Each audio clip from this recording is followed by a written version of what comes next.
Hello.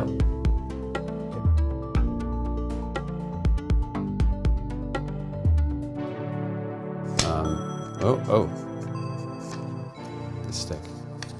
Hyperspace, your 14th album, what's left to explore?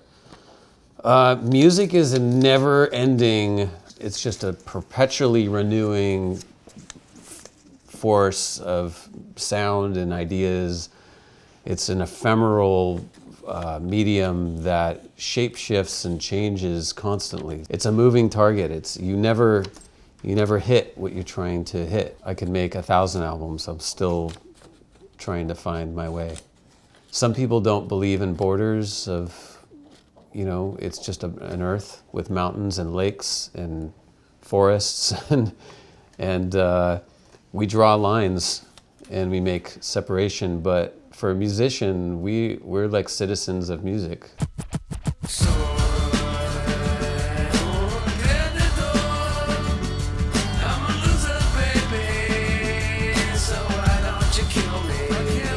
Loser, Anthem of Generation. It wasn't written to be an anthem. So I think maybe I would have at the time been a little horrified that it was an anthem. I'd be like, wait, if I was supposed to write an anthem, I would have really thought about this. I was just like a young person sort of feeling the sort of what's in the air at the moment, you know? Sort of the super consciousness. We ride this song, corroded to the bone.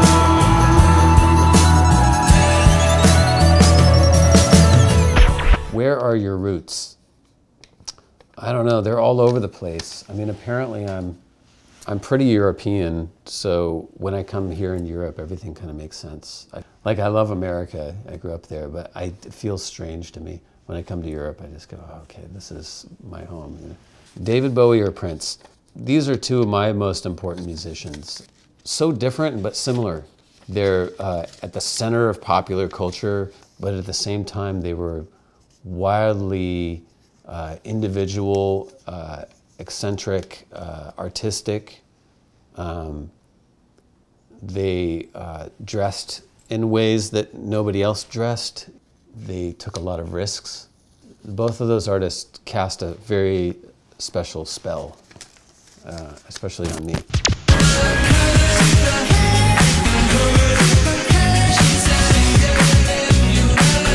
Being a pop chameleon, a way to survive.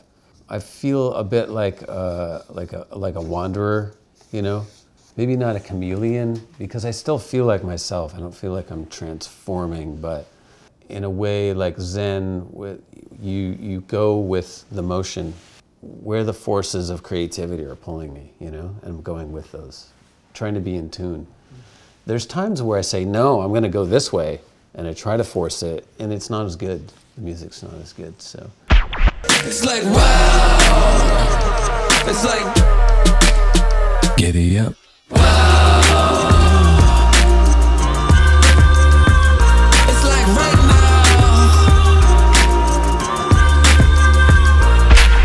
What kind of producer are you? I try to be someone who serves somebody else's music. Just sort of shut everything out and think about their music and how can I make their music the best of what it wants to be, you know?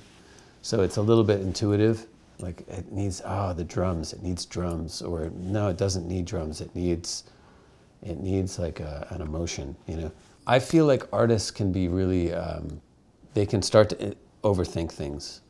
I think they work better when you just encourage. So you make it more of an atmosphere of creativity. Let the handcuffs slip off your wrist. I'll let you be my chaperone at the halfway home. I'm a full-grown man, but I'm not afraid to cry.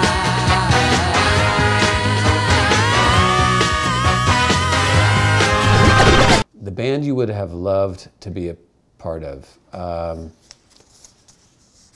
That's tough. I would be somewhere between, obviously, the Beatles. You know, as a little kid, I mean, who doesn't want to be in the Beatles? That's the most magic, charismatic group of people. I would love to have been in Sly and the Family Stone because it's just such a celebration.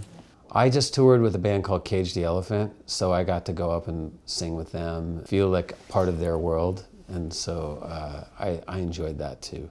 Being in a band is difficult. It's not easy at all, but the sort of camaraderie and power and energy of a group of equally creative people is really something. Never got no money, but I'm running from Tacoma. Is it flooded, cold-blooded, no money, drunk and something low? Killing the moonlight with daylight. I got my X-ray eyes and I'm feeling so fine. Your biggest regret? I have a few regrets. I got asked to write the theme song for a TV show, and they didn't have any money, and it was a weird time because I'd just gotten back from a tour, and I was like, they want something orchestral. It was going to be a lot of work. And I said, I don't know, it's a TV show. I don't watch TV.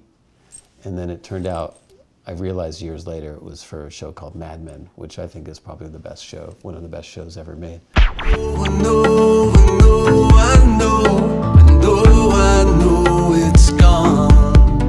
I know, I know it's gone. The time that remains, to me, I have more ideas than time. I mean, I probably have hundreds of songs that I have at my studio right now that I won't have enough time in this life to finish. I mean, maybe if I stopped touring and I worked 15 hours a day, I might get a bunch of them done, but to me, time is the luxury, you know, but creativity goes forever, you know.